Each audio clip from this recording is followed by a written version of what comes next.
Folks, I'm an old phys ed teacher, retired in year 2000.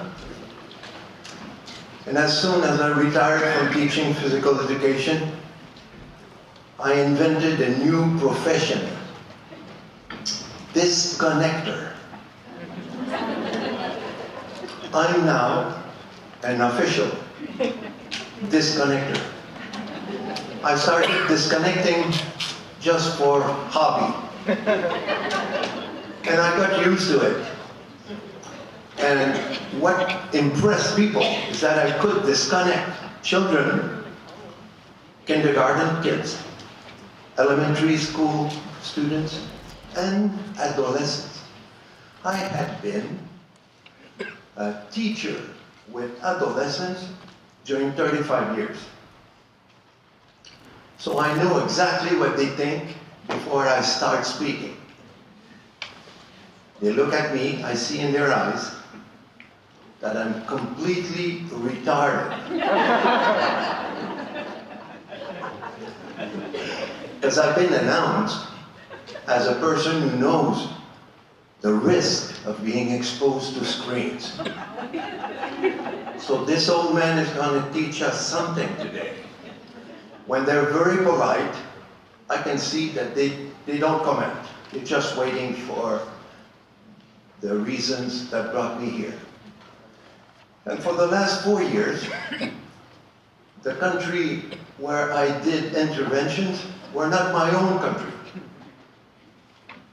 Quebec, which is still part of Canada for a few years. Quebec has hundreds of schools who tried our special disconnection program. And a few years ago, one first school in Strasbourg, France, Alsace, where they do this wonderful wine, special wine, Alsace. They wanted to experience our program that we developed since 2003 in Quebec. They contacted me in 2008 and they said, we want to try it. I was happy to help them through Skype. It was in my home. They were 3 persons in a little office, and they took notes about everything we did with kids to want them to disconnect. It's not you parents will disconnect your kids. No, your kids will want to disconnect. And when they get home and they get our training to want to disconnect, these parents listen to their kids and they barely believe all what their children know. So here I am doing just a 10 minutes presentation before 2 wonderful teachers from Virginia will take over to do a serious presentation. Mine is a funny presentation. So if you want to have fun today, enjoy your next 9 minutes. I'll let you read what's on the screen.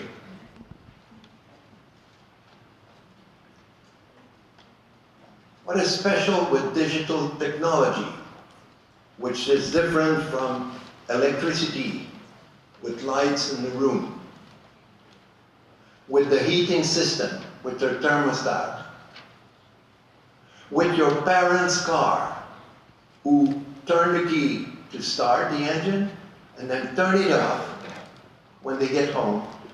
Nobody in the car tells your dad or your mom, let it run. It'll be ready to start tomorrow morning. TV is completely different. When you turn on TV, TV doesn't want it to be turned off. And if they have to stop a program, the same sentence come over and over and over and over and over again. We'll be right back after these few messages. Well, I'm going to have pleasure to sing to you the commercial that I heard when I was with my dad in the living room watching TV. My father used to be, when he was young, a boxer, so we watched together Friday Night Boxing. Is there somebody who ever watched Friday Night Boxing? Because I'm an old man. Yeah, thank you. Grill cream, a little tap, hallelujah. Grill cream, you look so debonair. Grill cream, the girls will pursue you. Simply rub a little in your hair. Dum, dum. It's been in my head since I started learning English by watching TV with my dad. Let's make an evaluation. I'm 74. I was probably around 10 or 12. So 74 minus 12. We'll be right back. Folks, you're in this room because after reading this sentence, you're on the side of opposing catastrophe. We are all together with people who created CCFC. We're on the side of education because we know that the real opposition to catastrophe can be lots of things, but education is the top, bottom, necessary option to help us survive the catastrophe. I brought also with me in my suitcase Mr. Neil Postman, who wrote Amusing Ourselves to Death. What is that thing called amusing ourselves to death? I discovered things after reading Mr. Postman. Here's who I discovered. A man who explained to us that in the future, it was in 1931, in the future, people don't search for the truth anymore. Doesn't that sound familiar? Not for information. Not for education. They search for entertainment. And these are the kids that I met last week. And the kids you meet in your school if you're a teacher.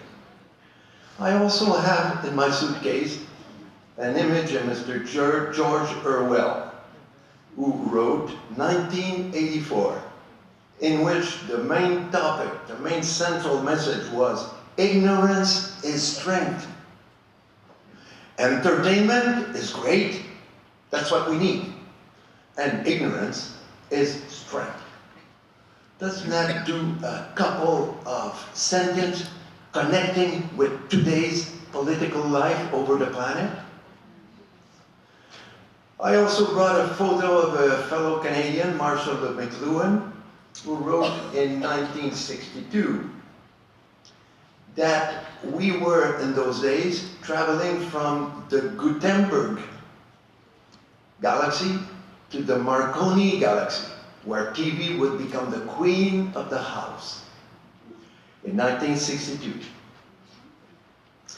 What Mr. McLuhan explained is that every time we switch from one galaxy to the next, there's also a lot of other values that keep being modified.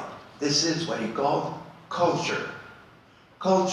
Deep cultural changes in every change of galaxy. And we're now traveling, we've been traveling in the galaxy of internet, at least for the last 15 years.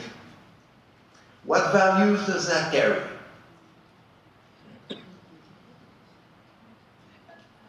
I'll let you watch. These photos were taken in the same sea, Mediterranean. On the upper boat, these people have suffered and sacrificed every bit of what they have to get a place on board of a ship that sits about to sink. They're running away from Libya, misery. They hope to get to Italy. They're not even sure they'll get there. And on the same sea, look at this wonderful ship under. These are also people trying to escape. They're trying to escape paying their tax and their income tax. Yeah. They go and hide money in what we call fiscal paradise. Is that good in English? So Mr. McLuhan explained to us what we should remember when we speak with adolescents and children. They have been born in a swimming pool or in a place where they keep aquarium, yeah. So the fish did not discover water. He doesn't even know he's in water. He's always been into water. This is similar to today's kids, millennials, who've been soaked into the internet. And here's the man who changed my life. Dr. Thomas Robinson, a person who is on the side of education just like all of us. And he's the one who published the result of a strange experience conducted with adolescent kids, average age 8, 9 years old, from two schools from San Jose, California. After implementing his program with the teachers in one of these two schools, program was called SMART, Student Media Awareness to Reduce Television.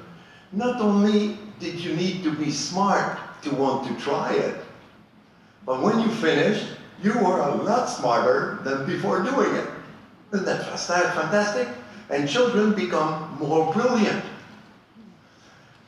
Reducing exposure to screen entertainment. Reducing physical violence by 40%. Name me one pill that gives that result. For 50% reduction of verbal violence, you know what these girls in your schools, in my schools, every school I go, what they have to suffer as a language, daily language, of being humiliated by boys?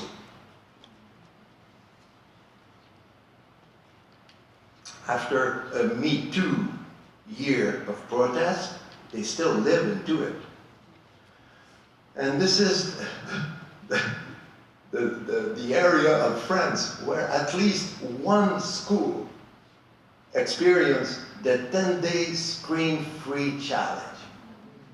What do you give to these kids to make them participate?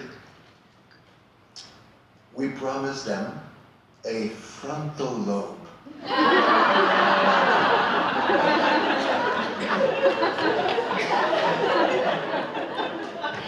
Please, it's serious.